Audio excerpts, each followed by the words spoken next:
All right, welcome in. This is a January 23rd edition of the Horse Racing Happy Hour. Of course, our Road to Pimlico series. Once again, we're presented by AMWAGER for all of these. Really pleased to be joined by Dan Illman from the Maryland Jockey Club. We'll have Francois allegedly along in time as well.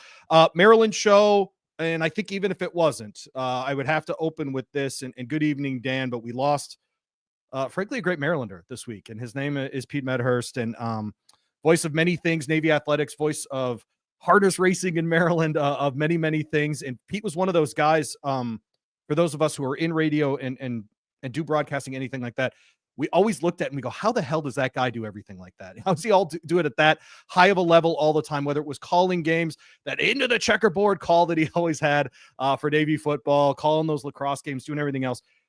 And then he'd show up on a Preakness Saturday and boom, he knew the card up and down and he could just walk through it all with you. And I'm going to key on this and I'm working on this and these things. And it occurred to me, I only spend about an hour a year with Pete Medhurst at those shows, Dan. But it was a total gift. One of those things where I just assumed I'd get to do it for the next decade or whatever it was. And then, you know how it is. I mean, just if people don't know the story, Navy played Notre Dame. Pete wasn't feeling well, went to the doctor. They discovered some tumors around his brain, and he passed away on Monday. But just one of those guys, Dan, I think of when I think of Maryland. Pete's just one of those guys that I think of.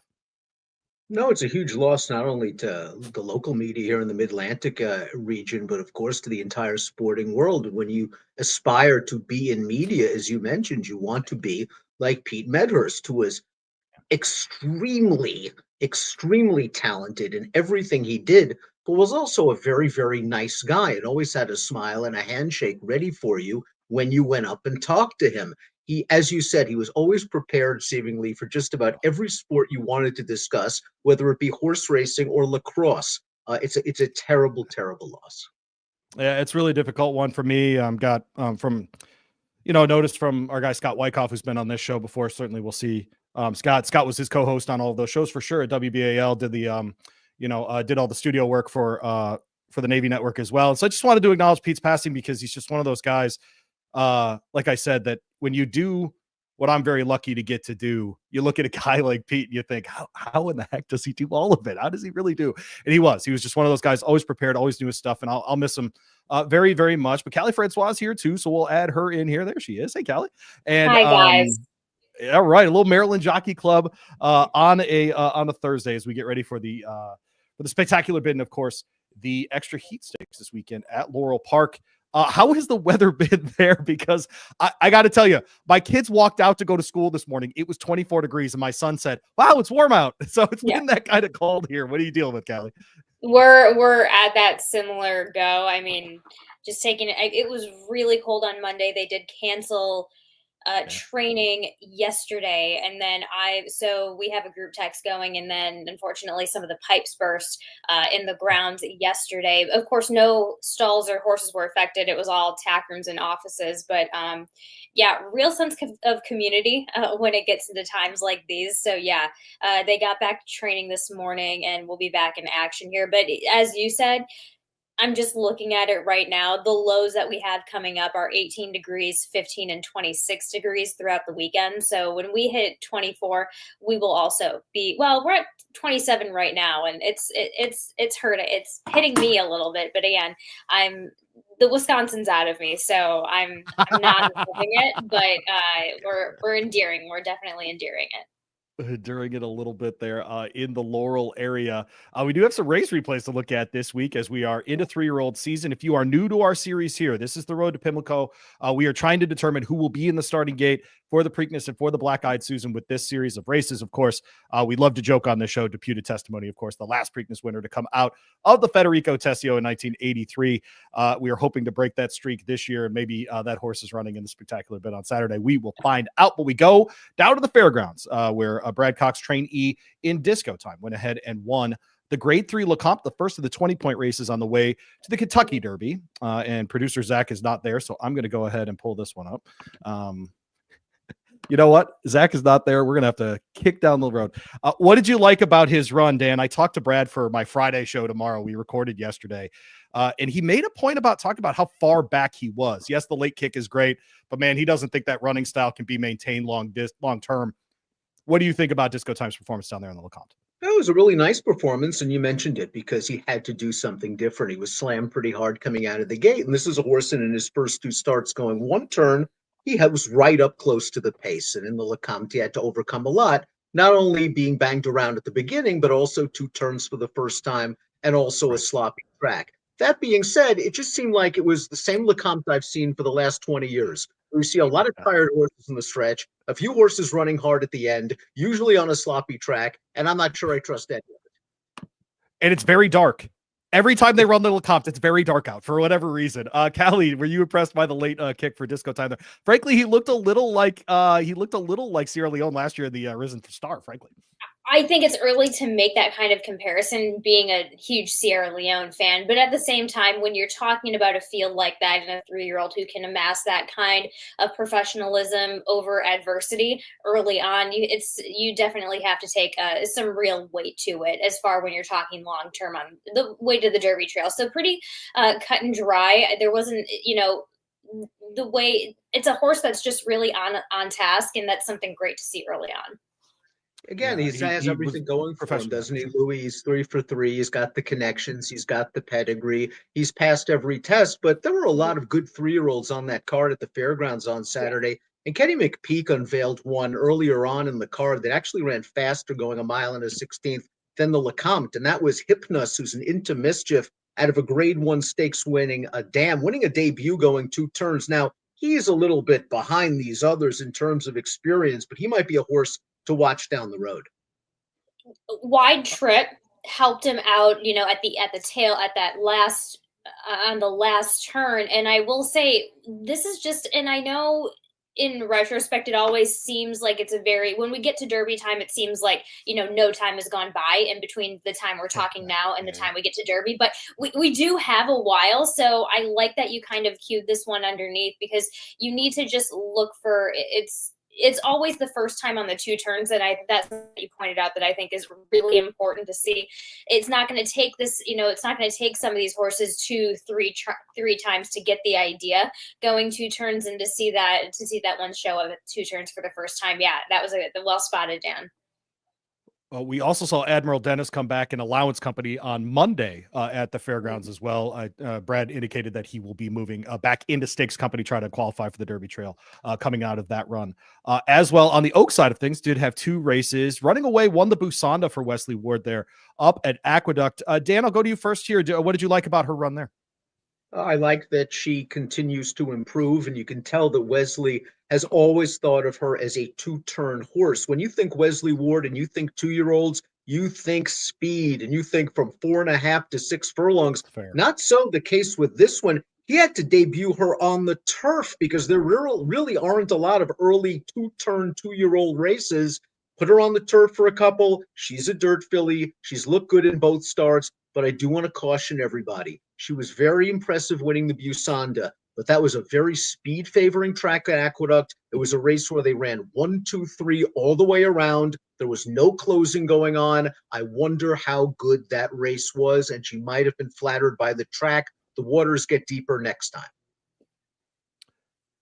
Callie, similar opinion? Honestly, spot on. You have to take them. You just kind of have to take a little bit of assessment with, what you're going with. I think, especially, here's the thing.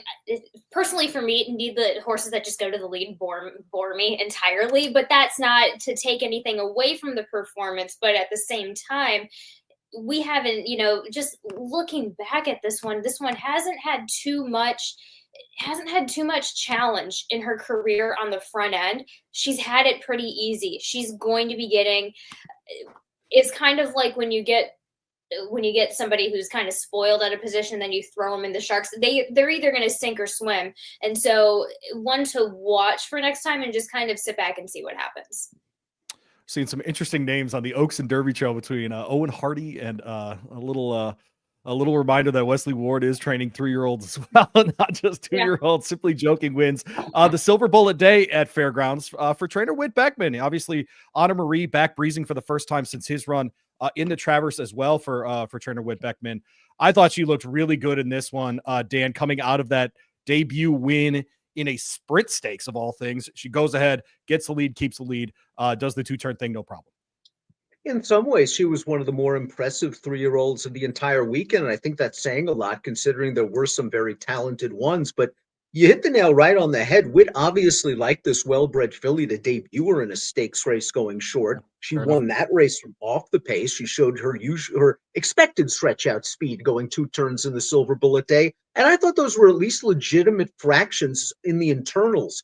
She went quick the first quarter. She maintained that the second quarter, and she basically ran those horses off of their feet. Now, I thought she was getting a little bit tired and green in the stretch. That's something to keep an eye on, but it was a tiring, sealed, sloppy track. I'm curious to see how this one continues to mature. I do have some questions how far she wants to go, but I was fairly impressed with what I saw a second time out.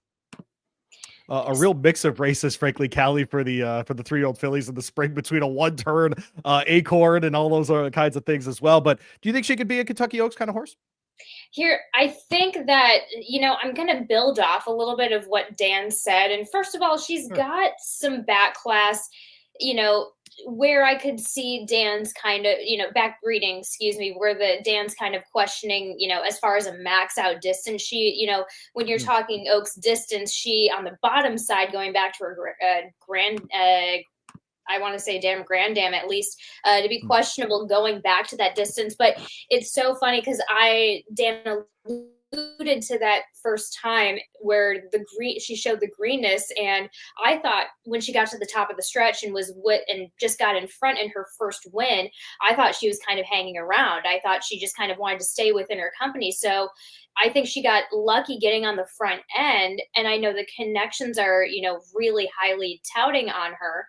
I just think I got proved wrong going the 2 turns for the first time, because she did when there was in the sense of when you watch her, there was the first time I saw her when I said to myself, I know what these connections are going to be doing next time going through the 2 turns, probably a mistake. It may be too much for this one, but you see her at the top of the stretch and she does it mentally just switches on. So I really thought she proved me wrong in that sense as well. And then I saw Andy Biancone on Twitter talking with Whit about just the greenness of her, and apparently it's the screens. She looks at they have those the electric banners near the wire, and he just said that's what she was looking at, and she was even looking at the screens in the paddock going around there. So that's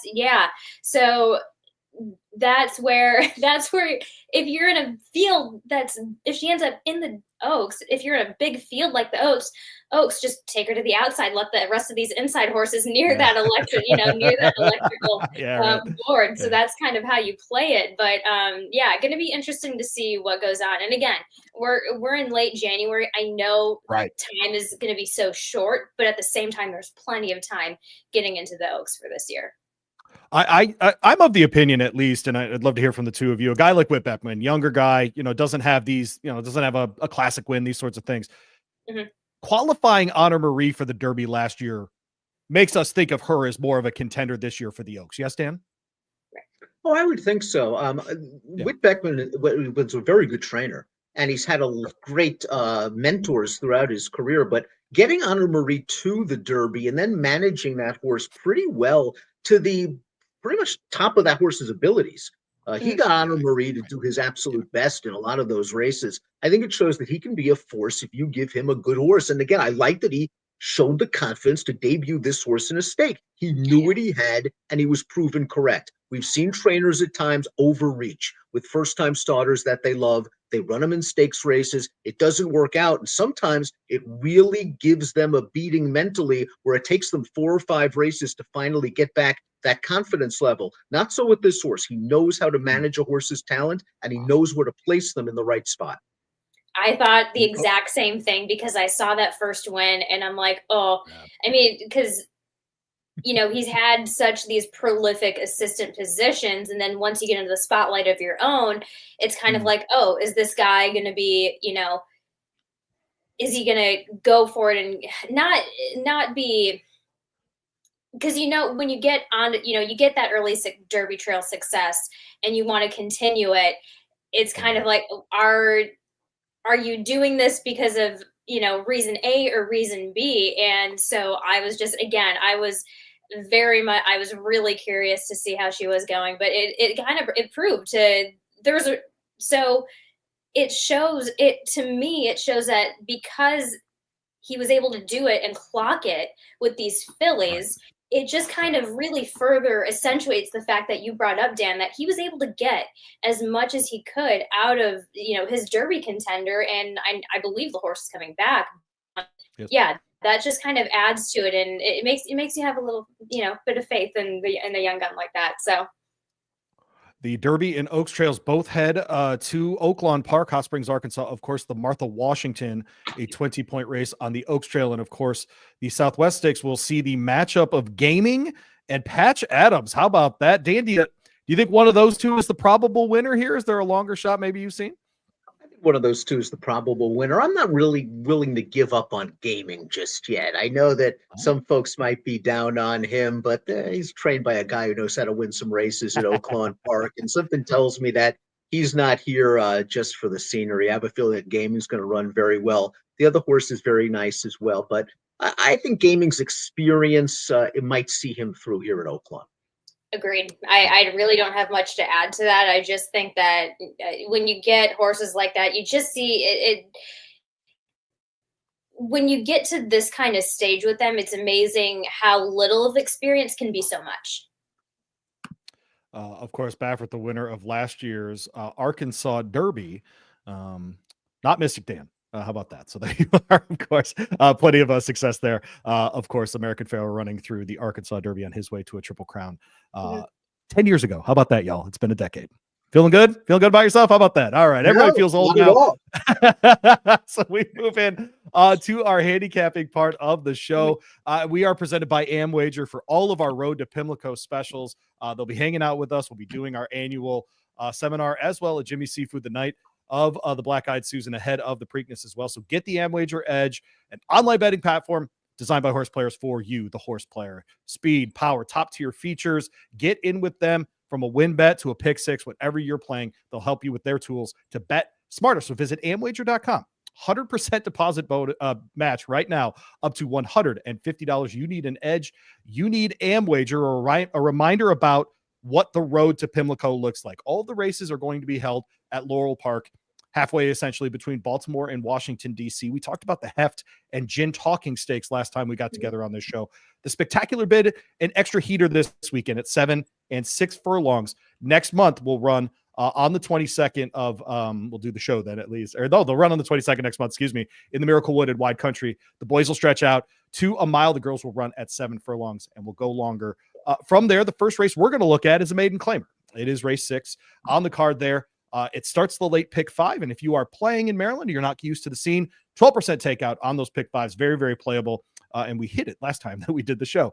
A 45-35 maiden claimer for 3-year-olds to open the card. And Dan, I always ask you, for the people that might not have played a ton in Maryland before, at what level is a $45,000 maiden claimer? Because, if you're at Churchill, the highest level is $150,000. This isn't real life here, right? What level is 45 on the maiden claimer? Is that the highest level of maiden claimer? Well, it's basically the highest level, and you have to be careful when you read this condition because it's 45 to 36 for opens. But if you're a Maryland bred, you can waive the maiden price, as you're not eligible to be claimed. So there are some good maiden special weight quality horses in this waiver maiden claiming race, and I think we've got a few in here. I'm curious. I will defer to Callie, though. I'm curious to see who she likes first. I mean, here's the thing. I'm going off of my overnight notes, so I haven't even looked at the morning lines. But I feel like Creed's Vision is going to be your favorite. Make a note. So when you're looking at these races for Saturday, always look. I defer to you have to defer. Noah Boss, who ran in that field last time out, is going to be running on that Friday tomorrow. So the last race, coming into the paddock show for that last race on this one, I said that they won't try and force the issue out of the gate, and they didn't. Even though Sheldon was properly tied on, he sat super chilly behind horses, started to make some move between horses and around the turn. It took a while to just break off from the one that was putting pressure on him the entire time. a little persnickety, this one, when he's getting handled down the stretch. So you have to. He's a little bit of a funny one to ride, not too funny though, but he's getting the hang of it. He was hesitant to move away from the other horse, so that's why these blinkers are on. But with that being said, I had the horse picked last time out. I was pleased with how it went. I ultimately go, so the direction I go is I go Creed's Vision, and then underneath Daring Venture, with Percy underneath, Okay. and then a cumicle to round out my top 4 selections that you'll likely see for Saturday's show. There you go. 3-1 on Creed's Vision, 5-2 on Daring Venture, her top 2, but you do get 8-1 on Percy, Dan. Did you land on any of the long shots in this field? I think Percy has a chance in here. I didn't like that he didn't change leads in the stretch last time out, but he's another horse that's just still learning the game. And again, I think he might get the right race flow in here. Looking at a horse that might be a potential price, Smuggler's Gold draws a tough post position 11. Jamie Rodriguez up for Cal Lynch. This is a horse I've been following since his start, 2 races back, where he got floated 6 wide turning for home. And he made up some decent late ground that day. Now, last time out, he broke really well, but then 2 strides out of the gate, he got bumped a little bit, wound up in between horses, down on the rail in the stretch. I just thought it was a stressful trip for a relatively inexperienced horse. Now he's outside, might get some clean air. A lot of these horses getting Lasix for the first time, and I think if Smuggler's Gold gets some pace, he has a chance at a price. I'm going to use him, and I'm going to use Daring Venture for Brittany Russell, gelding Lasix. Very tough trip 2 starts back, just stumbled terribly at the start, had to rush up, and that got him beaten. Well, he was a little bit disappointing last time out as the favorite. He was in against a pretty promising 3-year-old from the Robbie Bales barn. I just have a feeling we're going to see a much better beginning from Daring Venture this time. I'm going to key in on those 2. Louis, where are you going? I like the 2 favorites in this one to start the sequence. I hate that, but it's just how it goes. Any trouble that I need to know about that Sheldon's riding for Morley here and that Carrasco's riding for Brittany? Is that something I need to know about? Is there something going on? No, Victor's been riding this one since I its know. start. Yeah. No. Brittany's gonna, if the jock is doing a good job, Brittany's not gonna take him off. And I think Victor and Brittany have been trying to kind of team up with horses just kind of on the outskirts for a win. So this could potentially be it. And especially for Ms. Charles Hillwood stable, jockey owner combination is very strong. They're good history there. So it's more of that than anything. If I was looking at a longer shot, if I get Javion Toledo at 6-1 on Farouk, a second-time starter, a horse that's at least been in the starting gate, has at least gotten on the track, I think that's where I would be looking if I'm trying to get value individual race to race. I'd probably look at Farouk in this spot. Don't love the second-time start numbers out of the Voss barn and those kinds of things, but I do love a second-time starter, sort of generally speaking, and I do trust Toledo to give that horse a fair shot as well. The late pick 4 does start with race 7. Race 7 here is an allowance optional claimer, easy 3 for me to say. 3-year-olds, essentially for non-2 lifers here. A mile on the dirt. It is a 1-turn mile there at Laurel Park. $49,000 in the kitty here. 62 grand if you want to get in on a horse in this race there, Dan. But Callie, just so you know, our favorite here is Roll On Jesse, the one at 5-2. Pay Billy. The 3-1 second favorite, and the 3-7-2 the third favorite. Is this lazy morning line making, Dan, just going 1, 2, 3, or do you think they got it right? I don't think I was that lazy when I made the line for this race, to be perfectly honest with you.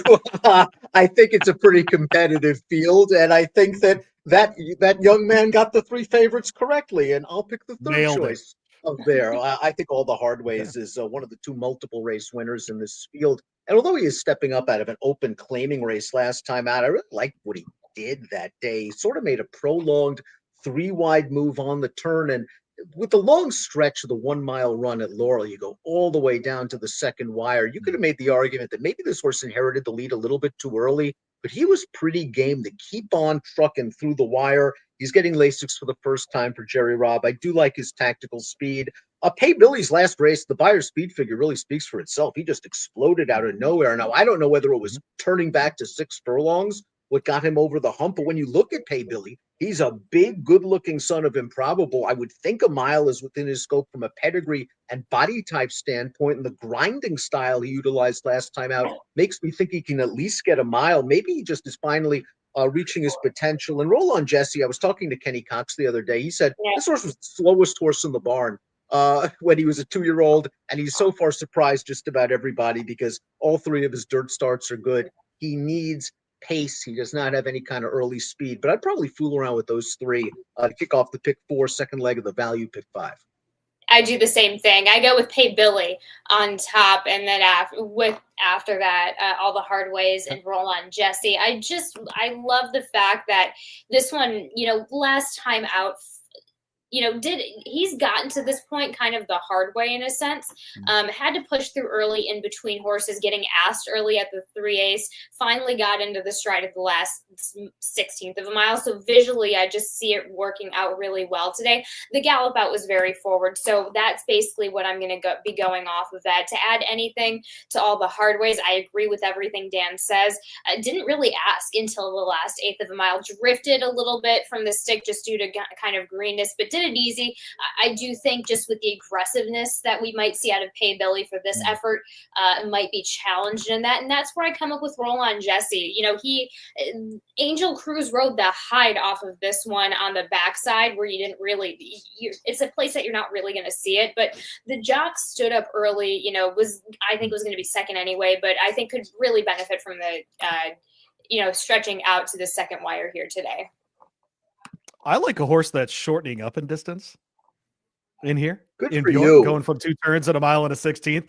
Cutting back gets Lasix for the first time. I think a lot to like here. Hopefully Victor Carrasco can get that second win of 2025 for me here. So I'll lean on the 5 Bjorn here. Don't love the layoff numbers out of the McMahon barn, but I'll take a shot with that horse at 5-1. I think I'll get every bit of that price by the time we get to Saturday. And now it is time for the Black-Eyed Susan version of the day, the running of the Extra Heat Stakes. 6 furlongs on the dirt here, 3-year-old fillies in here, $100,000 in the kitty for this one. And Callie, a fun little field here. We do see the return of My Charm in this one, who ran a good second in the Gin Talking at 7 furlongs. We shortened back up to 6 furlongs here for this one. Who did you like in this one? At first glance of the field, I loved Onyx 10, but I do go with your favorite in My Charm on a top. I go My Charm, Chicken Lickin', and then I go with Onyx 10 underneath with Atlantis Queen, just because of an interesting stat. Gary Capuano with the blinkers on, 4 for 9 as of lately. So you just kind of want to, if you're looking for kind of a horse to really, miraculously jump up, it's going to be the number 4. But My Charm lost it to Impressive Caprice, the Cal Lynch runner who won her 3rd stakes in a row, winning 6 out of 7 races. I'm looking at the fact that this one is able to transfer the muddy to the fast very, very well. I loved how this one traveled on the mud, but went to the rail. Outside of that, pretty textbook. But to add to that, going ahead to the number 7 Chicken Lickin', Ollie Figgins, Javian Toledo with the blinkers on, lost out to Cruz Ramirez, who is a half to the Breeders' Cup Sprint winner in Derby Trail for Secret Circle when he was, in his year on the Derby Trail. So you just kind of have to take this, again, this one's going to be challenged, but I tend to gravitate towards some Ollie Figgins horses sometimes. Onyx 10, Gary Capuano, super wide, didn't get covered at all on the backside, and just was, when they get into that, mental motion on the backside, by the time they get to those last few strides where it makes a difference near the rail, their brain is kaput. So sometimes when they relax, they kind of check out a little bit, and nearly got the win, but just got kind of edged out. So the sentimental pick would be Onyx 10, but I've got to go with My Charm. How about you, Dan? Who'd you land on here? I do respect My Charm. I'm not sure she has such an edge on paper that I want to play her at a really short price in here, especially cutting back to 6 with her running style. She doesn't have a lot of speed to begin with. And when I talked to Brittany earlier this week, she said, look, this horse is probably going to get outrun in the early portion of this race. And I think that's always a concern with 3-year-old fillies going 6 furlongs. You're going to have to worry about pace. You're going to have to worry about trip. I thought she got a good setup last time out. She ran very well. Callie talked about Caprice. That filly is very, very good. And My Charm did her best to finish second. There are no Caprices in here. If My Charm runs her race, she's a contender. But I'm not sure, again, that she is just a complete standout based on what we've seen on the track. The most interesting horse in the race is Wisconsin Girl on the outside. And I talked to Paul McEntee earlier in the week, and he said that this horse is sort of a game time decision. We've already seen her run twice this year, which is pretty amazing. They ran her on synthetic at Turfway, I think on New Year's Day. She didn't really care for that Tapeta surface. And then they ran her against the boys last time out at Oaklawn, where she was actually in with a look. Turning into the strip is coming from the outside post. If she breaks here, she can sit right off the speed of the 4 Atlantis Queen and maybe make a run at it. And maybe because these connections aren't so well known in Maryland, she'll be a decent price. But she's a game time decision. If Wisconsin Gal goes, I'm going to use her. Onyx 10 turning back in distance is going to help her. She was really keyed up and eager, going 2 turns for the first time, pulling and rank in the early stages. Gary was looking forward to stretching her out. When you look at her and you look at her pedigree, you can understand why. Yep. But I think for this race, he's happy turning her back and trying to make one run from off of it.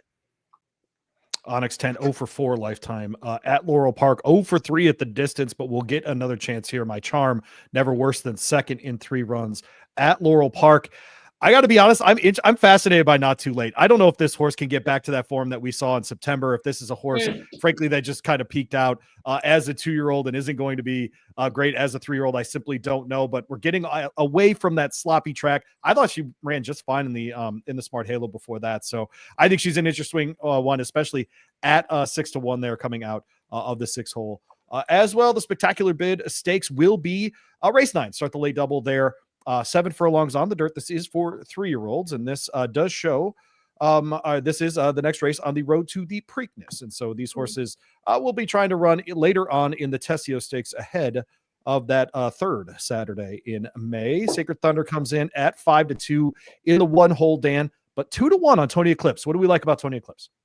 We like what Tony Eclipse has done so far on the racetrack. He's run nothing but fast races, including his most recent start, where he just was showing big speed from the start in that restricted Maryland Juvenile. And Brittany is stunned that this horse has this kind of speed. She debuted this horse going 2 turns on the turf, has run him in nothing but route races leading up to the Maryland Juvenile last time out. She thought he was a galloping type that wasn't going to show this kind of speed. Well, lo and behold, even Brittany Russell can be fooled. Tony Eclipse has big speed, is likely going to show big speed in this race.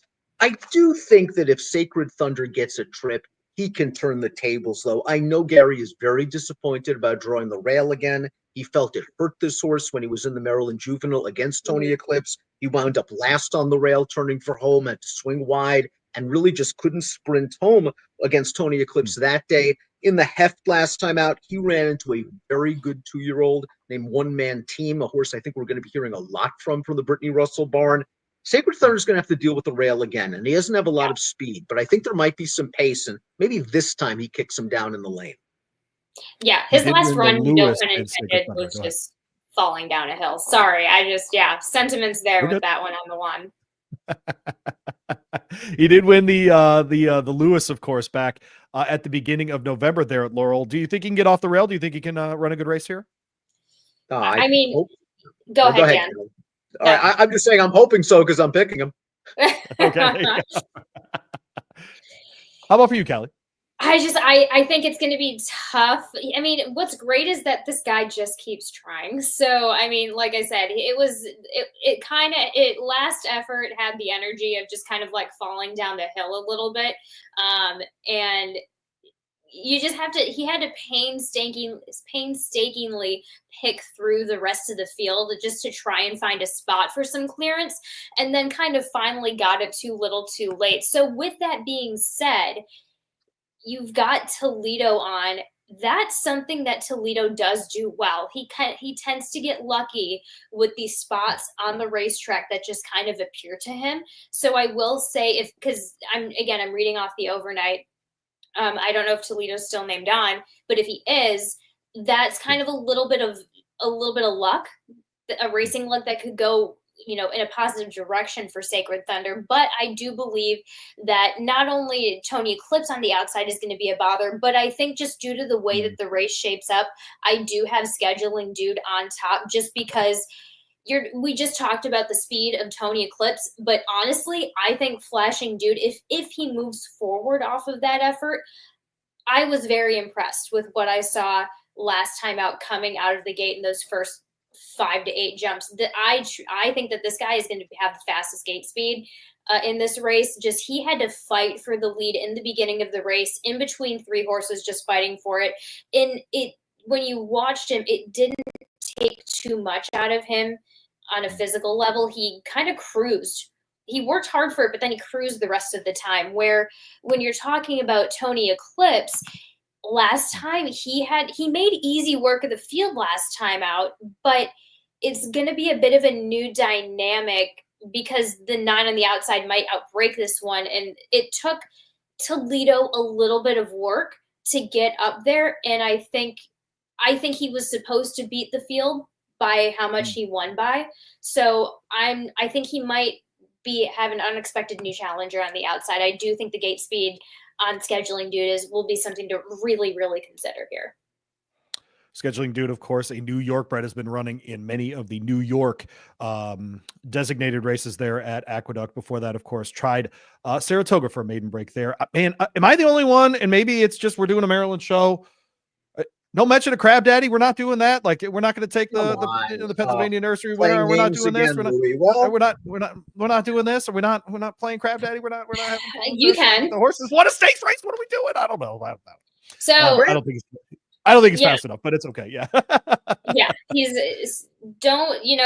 Just don't necessarily be too fooled from kind of that running effort. He had to really work there, and it wasn't easy. Yeah. Oh, yeah. So in a field like that, and of course, this one's coming off of a sloppy track as well. So coming back to that fast track, we're at 30th of December. So how many days is that in between races?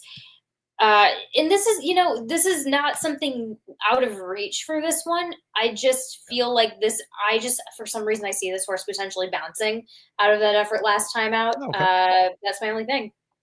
No, that's possible. The horse certainly could bounce, but he is getting blinkers on. I talked to Linda Albert. She said this horse just seemed to lose focus a little bit on the backstretch last time out over that sloppy track. She's not exactly sure how this horse wants to run yet because the horse has shown the ability to be close to the pace, kind of loses interest at times when you see him run. I just have a feeling that this horse is a little bit better than he shows, but I'm like Callie, a little bit concerned that this horse might regress a bit off that last start, a pretty hard race.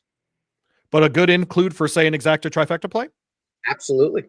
Yeah, okay. I think this horse just might need, and again, I think it's also just it's a timing thing. I think to build off of what Dan said, we could potentially see some nice things out of this, out of the Linda Albert trainee, which she does do very well with types like these. It just may take a race or two to get there. I'm going to go ahead and be boring and pick Tony Eclipse. Dan, go ahead with your spectacular bid winner. I believe you told us already.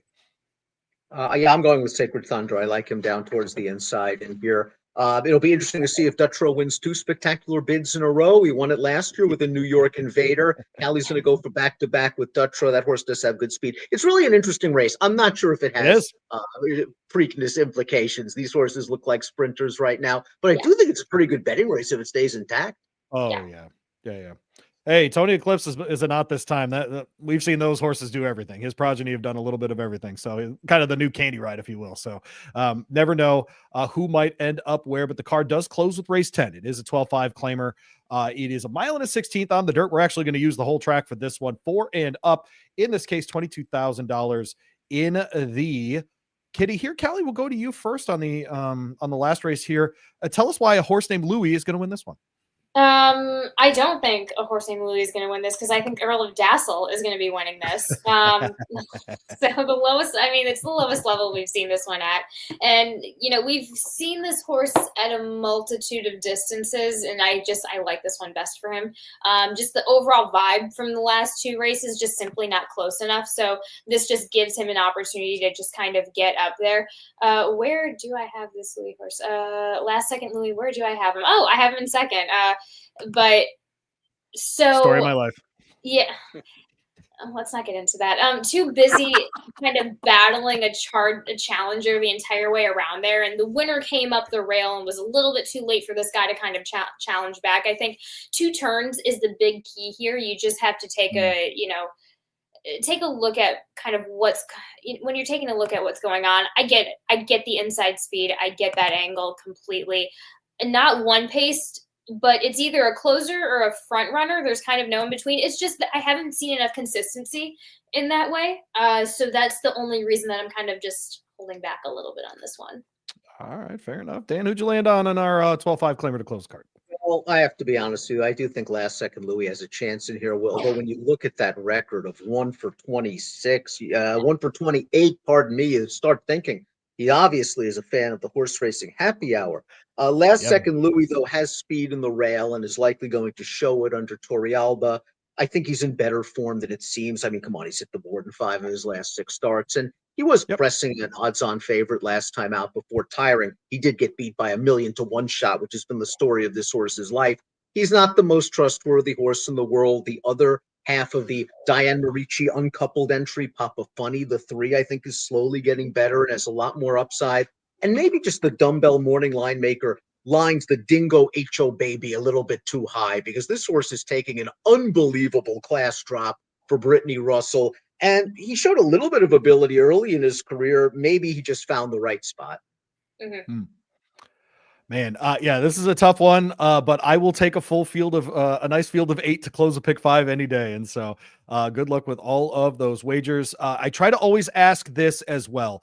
What is the horse we would have to beat in the pick 5 to maximize the profits? Is it Tony Eclipse this weekend, Dan?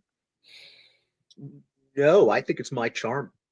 I think a lot of Okay. folks yeah. are jumping on My Charm in the Philly Yeah. race. And I'm not sure, again, she has such an edge over this field that she absolutely has to win. If you want to eliminate one favorite, you might want to try to eliminate her. I'm a little bit too scared to eliminate Tony Eclipse based on the figures that this horse has run and the fact that he has shown the ability at this distance. For me, it would be My Charm. Okay. How about you, Yeah, I'm Kelly? the opposite. I would take off Tony Eclipse.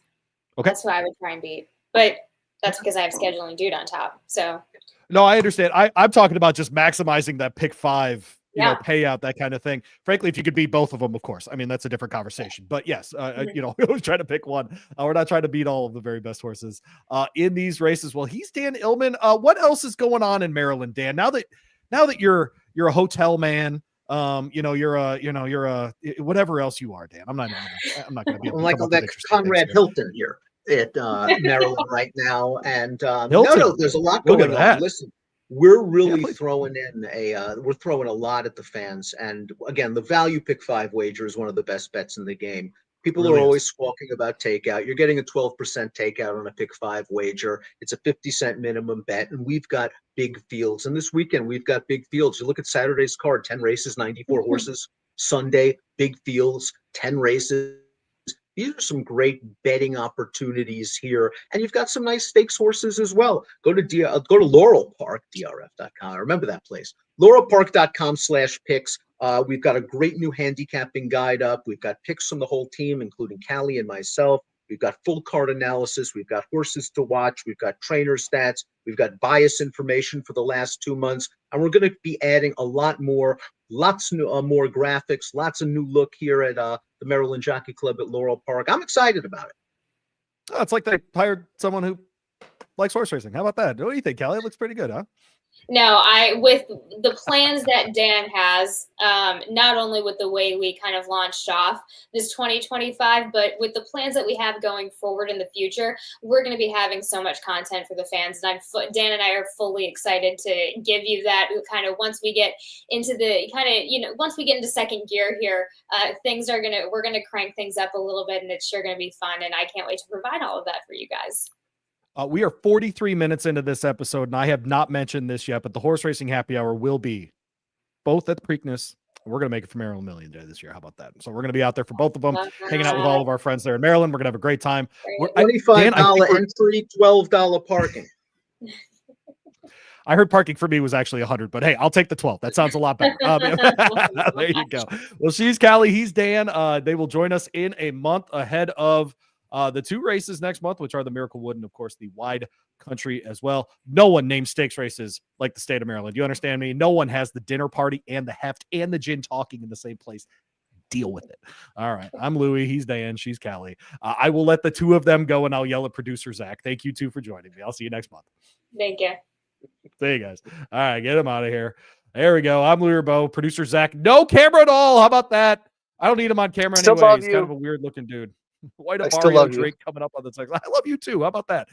So there you go. I love these freaking Maryland shows. I really do. I love our people in Maryland. Dude, it's going to be amazing. Yeah, we're gonna have a lot of fun this year hanging out with them. So, I yeah, don't we'll think be at the people Maryland, understand how active we're going to be this year at races. Really active. We're gonna be traveling a lot this year, so it's gonna be a lot of fun. But we will be there for both Preakness and Maryland Million, of course. A couple weeks right before there, ahead of the Breeders' Cup. We'll be doing that. We'll be doing really lucky, Zach. Actually, the Claiming Crown's back at Churchill, so I don't have to travel for that. We'll be covering that as well. So tons of stuff coming up this year. Announcing our plans for the Derby Trail as well next week. So make sure you join us for that. I mentioned it earlier on the show. Trainer Brad Cox joins me tomorrow night on the Kentucky Racing Spotlight. You can catch that here in the Louisville market on ESPN 680, 105.7. It'll be up on our podcast platform sometime tomorrow night or Saturday morning. And then during Rabeau & Co. on ESPN 680 tomorrow morning, 10:40 a.m. Eastern time, I'll talk with our guy, Brian Nadeau, down at Gulfstream Park ahead of the Pegasus on Saturday. So we'll talk with him about that. Our guest next week on this show will be John Lindo. We'll look ahead to the stakes action at Santa Anita next week. And actually just got a text from him about the show, which is awesome. So our guy, Johnny Lindo, will jump on next week. Got a bunch of good Johns who work with this show. You understand me? Johnny P, we got Johnny Lindo. Just a good show for John. You understand me? It's just a good one. So there you go. All right. Well, let's get out of here, Zach. Let's play some music and do all of the things. Again, go check out our friends at beautiful